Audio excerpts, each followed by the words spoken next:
All right, we got your three amazing presenters again here today.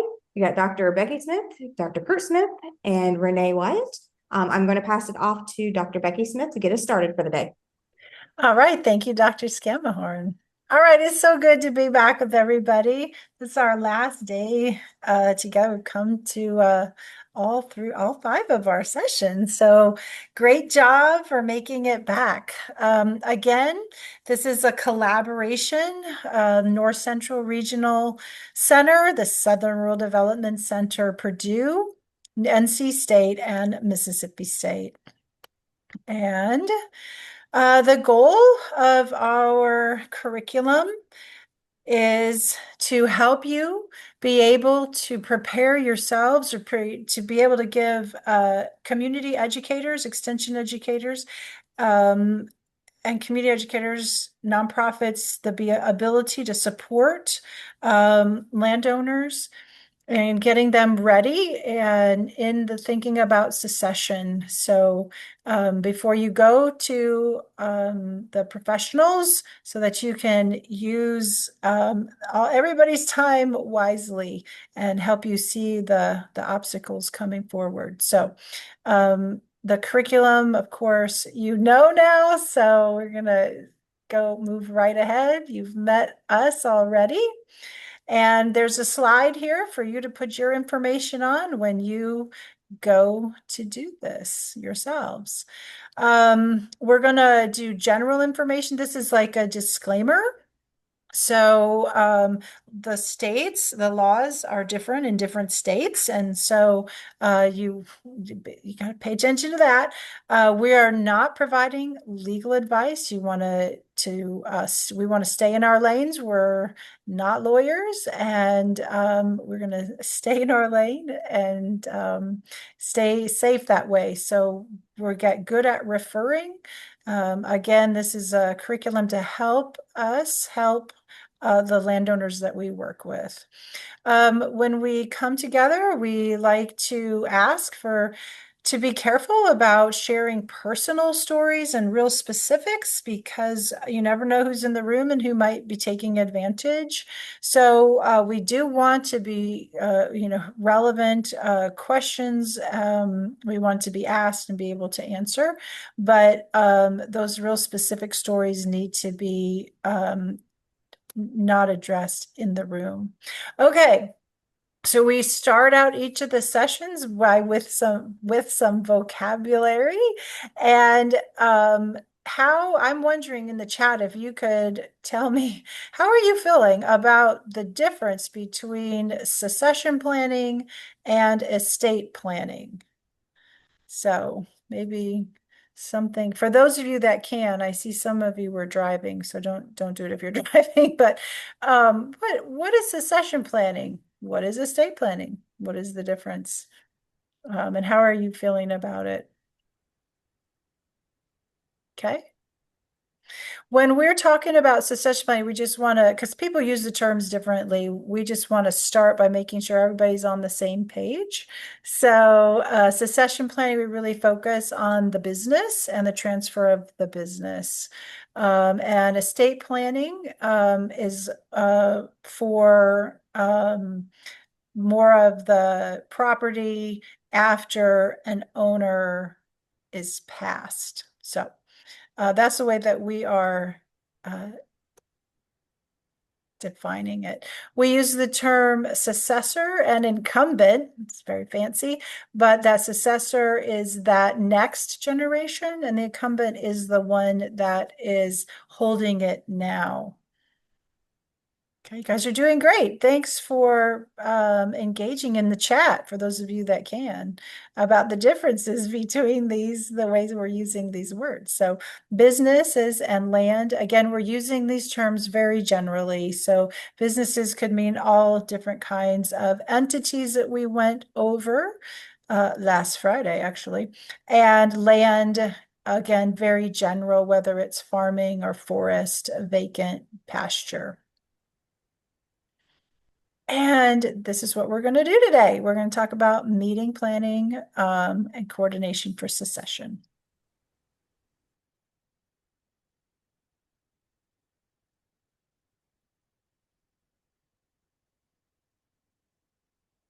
I guess I'm up. Okay. Uh, Challenges of meetings. So I just got a couple of slides here and then I'll dip out again. What are some of the challenges of meetings? This is a great way to actually begin a workshop with your folks. If they're sitting at tables of five or something, is have them write down at least three things that present a challenge to conducting a meeting, and with the purpose of that meeting being to discuss your succession plan with your family or business partners, and then sort of have a call out time where people can kind of say what they were thinking. Common answers might be distance. My family's scattered all over the lower 48. I can never get them together. Part of the resolution may be doing it at a family reunion, paying somebody's expense, maybe even a Zoom. It's hard to say. Another common reason would be maybe a bad history. A lot of people just aren't speaking to each other anymore. If that's the case, then maybe there's some groundwork you need to do before you actually have a meeting. Or it could just be you have some uncooperative family members. I know I have those in my own family, so that wouldn't be too unusual. And so you may have to do some groundwork and sort of convince certain family members of what's in it for them in order to get them to sort of get down to a family meeting time or a business partner meeting time. So just kind of an icebreaker, a way to get things engaged if you're putting this workshop on. So, and then of course, having some kind of share out or call out time also would be good. So, why do we need to have meetings? Is this still my slide? I hate to say that, but I think I this think is it me, is. Kurt. Oh, thank goodness. There you go. I'm passing Oh. it off. Uh, Perfect. Thanks, Kurt. Um, so a lot of farmers and family businesses that I work with, they question, do we need meetings? I talk to my family here and there. We see each other in passing, right? We kind of know what we need to do, right? Why should we have meetings? Or, I get a lot of those questions. The first reason we can have meetings is just to openly discuss issues related to the land or the business operation or the family structure, whatever that may be. Any issues that come up. Second is to ensure that everyone's on the same page. Meetings are for communication, right? And so it's a way to get people talking and a chance to get people talking if they're not, sure about what they want to say, and to make sure everybody's up to date on what's going on. It really can give everybody a voice who's involved in the process, whether it's a farm business meeting where we're looking over financials, or whether it's a succession planning meeting where we're really trying to hash out the next steps for our farm or for our business. Um, Fourth, it's to ensure that records are kept up to date. A lot of times when we have meetings, we give, a summary of financials, right? Summary of financials, different bylaws, make sure everything's getting checked. So you can say, okay, here's what we need to discuss, and here's what things are looking like. Lastly, we can have meetings to help move the succession plan forward. Sometimes if you feel stuck, if there's not movement, if there aren't decisions being made, having a meeting and having an agenda can help you push forward through some of those issues, as silly as that sounds. So, some common issues we have with meetings or common pitfalls. First of all, not having meetings. I don't know how many farms I've worked with where their bylaws specify they have to have an annual meeting, and guess what? They haven't for however many years, right? So, in order to be certain types of business entities, sometimes you have to have, an annual meeting or things like this where they're signed off on. You have an agenda, you have minutes, and things like that. If you don't have those, if you get audited, you can be in trouble, by the IRS. So, having meetings is really, really important. Another issue is just not having timely or regular meetings. So if they're kind of sporadic, a lot of farmers that we've polled in a recent survey, we said, do you have issues communicating, or how often do you have issues communicating? And they say, oh, we don't have issues. And we say, okay, so how often do you discuss issues? And they're like, oh, never, or only when needed, right? How often are they needed? We don't know. So having those regular and timely meetings can be really important. Another issue that we see quite a bit is having a dominant stakeholder, whether they should be or shouldn't be, right? Sometimes it's that one person that wants to control everything and they want their say to be first and foremost and not let anyone else speak. That can be really difficult to manage. And in some of those cases, you might need to bring in a mediator or some kind of outside entity to help keep people on the same track, help to set rules and keep things moving forward. We kind of covered generational differences in some of our previous modules, but generational differences can really come through in meetings, right? If you have some young successors, they might be like, like looking on their phone to take notes or looking on their phone for resources even. That can be off-putting to some of the senior generations or the incumbent generations. There's just these differences in how we conduct ourselves and how we operate during meetings. Thank you for that, Todd. Yes, we can update that. Dominate should be dominant. There's an E on there. Thank you. We'll change that before we get it sent out to you. Another thing that we can run into in meetings is not taking a break. I don't know about you, but whether I'm in person or on Zoom, if I see a 2-hour chunk of a meeting, I think to myself, man, I really hope there's a break. Whether it's to stretch your legs, whether it's for your mental health to kind of decompress and be like, okay, I'm not going to blow up. I can go back in there with a level head, right? To go to the bathroom, all of these things can help to gather your feelings. Taking a break and having those built in to your agenda that we're going to talk about later can be really helpful. And when we have meetings, especially if they're heavy and we are having heavy conversations, taking a break can be really important. And lastly, but maybe the most important, is not understanding nonverbal communication and understanding where people are coming from when we think about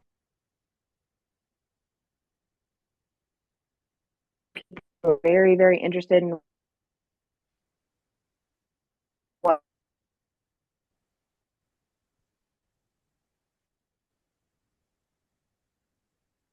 Renee, you're breaking up. Okay. I think I froze for a minute, didn't I? You're back. Okay.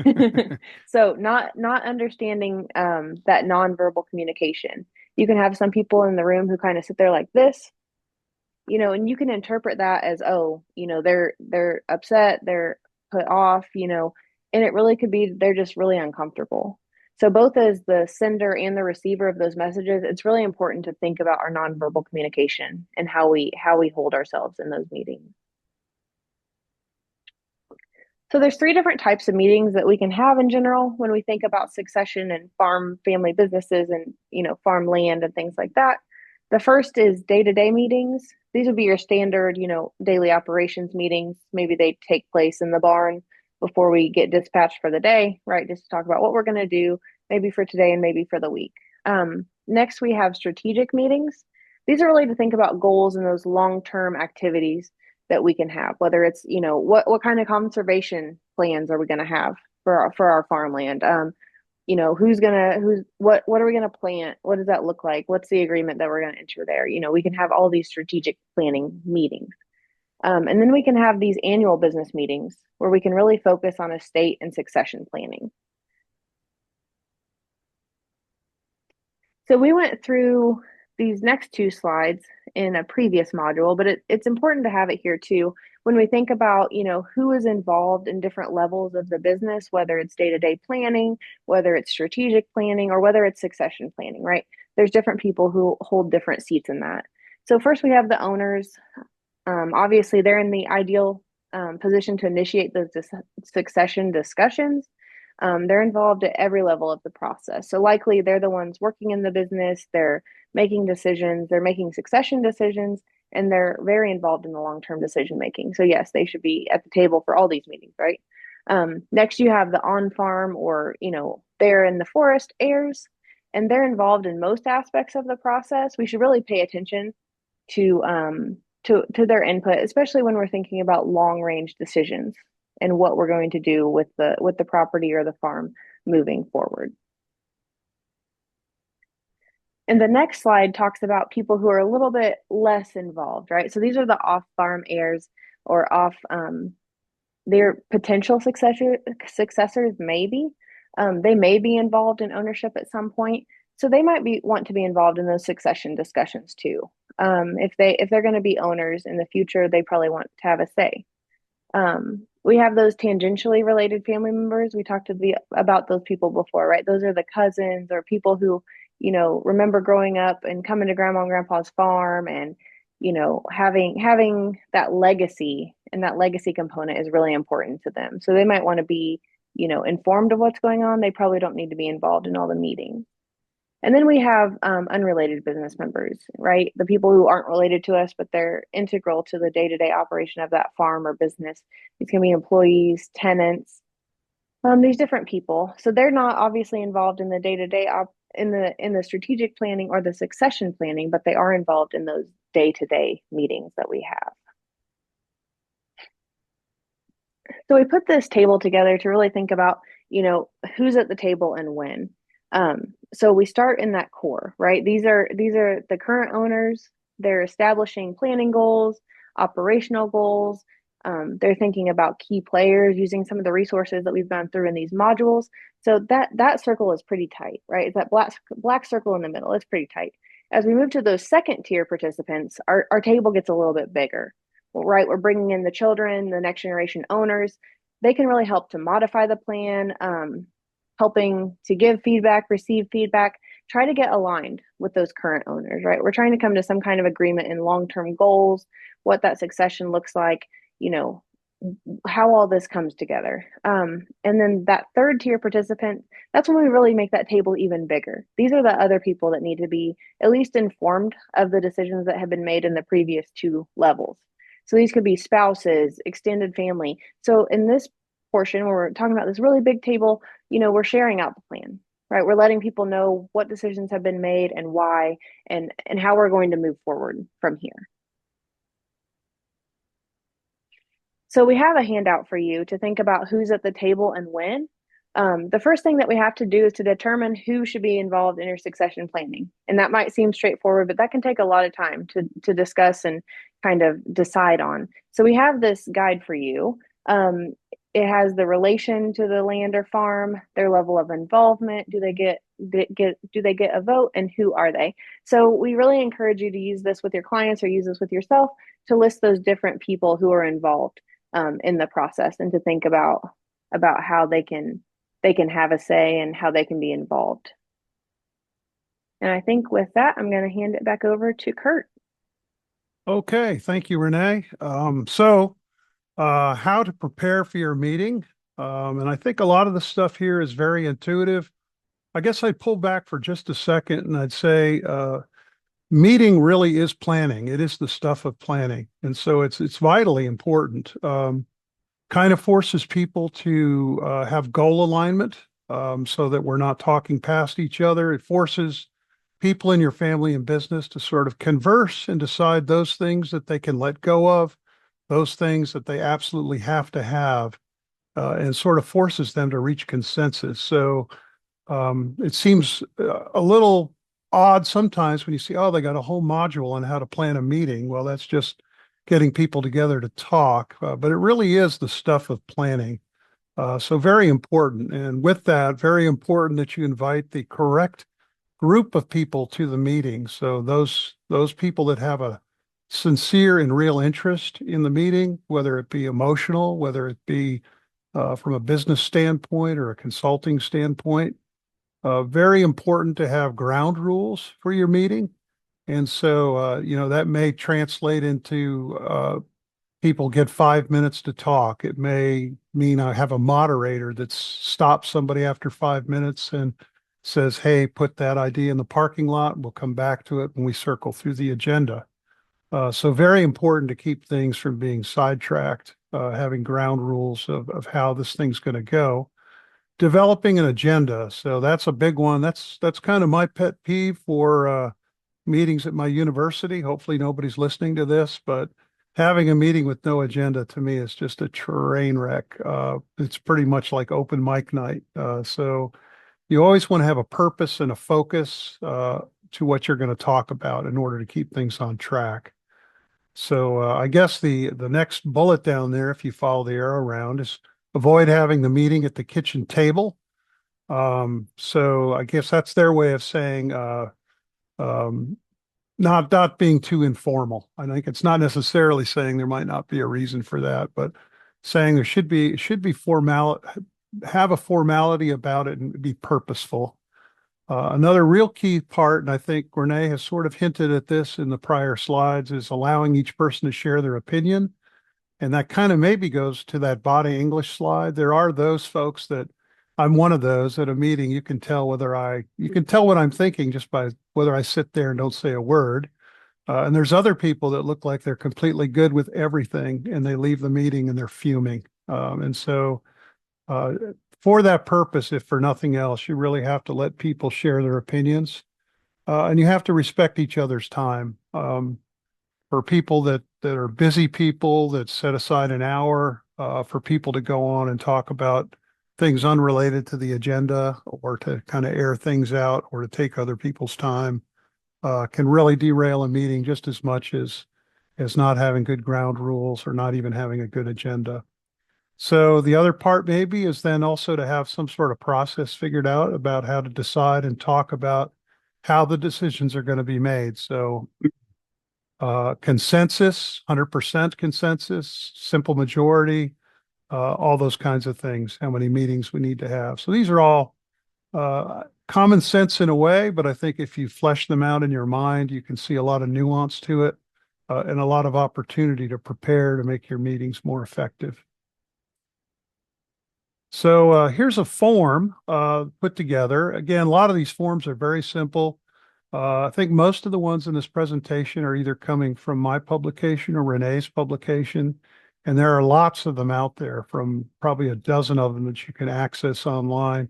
And they're really just thinking maps. And so this is no different. This is one that'll help you prepare for the logistics. It'll help you create a thinking map for your meeting. It'll even give you a draft of what an invitation might look like if you were going to send it out to your prospective business owners or family members. So all of those things are kind of in there for you to look at and sort of peruse. It can be very helpful to do that as well. So here's another form in there that will help you create the agenda and minutes and also write out major decision points. That's pretty important. Lots of times you leave a meeting and people's recollections change a little bit. And so having all those decision points, things that were agreed upon, sort of codified, if you will, and put into writing can be a very valuable thing as well. So I think, I'm trying to think where we are now.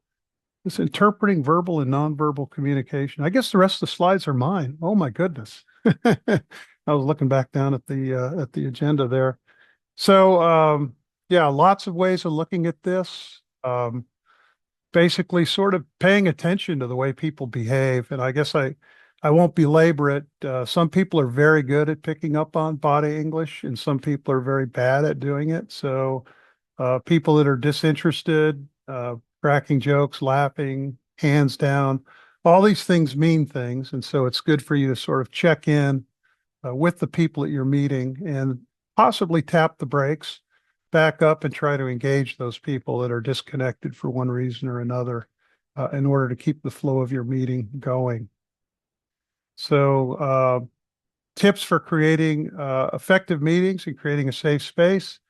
Ground rules. These are suggested ground rules. You know, it's always hard to be prescriptive for your situation, but these are some places you can start with for sure. Make sure everybody has a turn to speak and then you take your turn to speak. Certainly listening and respecting opinions and ideas and sort of disassociating them from people themselves. Try to listen to the content of their opinion or idea and maybe disassociate it with a person. That can lead you to like things or dislike things, maybe inappropriately. So good key is to remember you need to listen to learn. So probably in most meetings, if they're good, you're listening 90% of the time, possibly speaking 10% of the time. And then sometimes repeat back what you think you heard or ask a clarifying question can be very helpful in a meeting as well.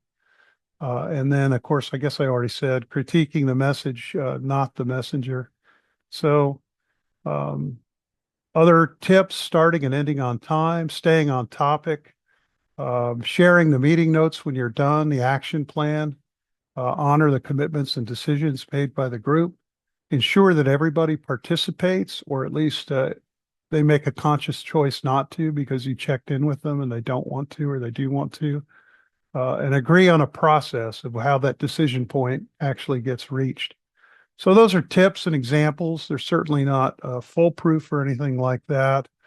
One of the another one, I guess there's another slide here on rotating meeting leadership that sort of keeps you from creating sort of a one person sort of taking charge of things too much and sort of having their fingerprints all over the whole thing. So it's good to rotate leadership.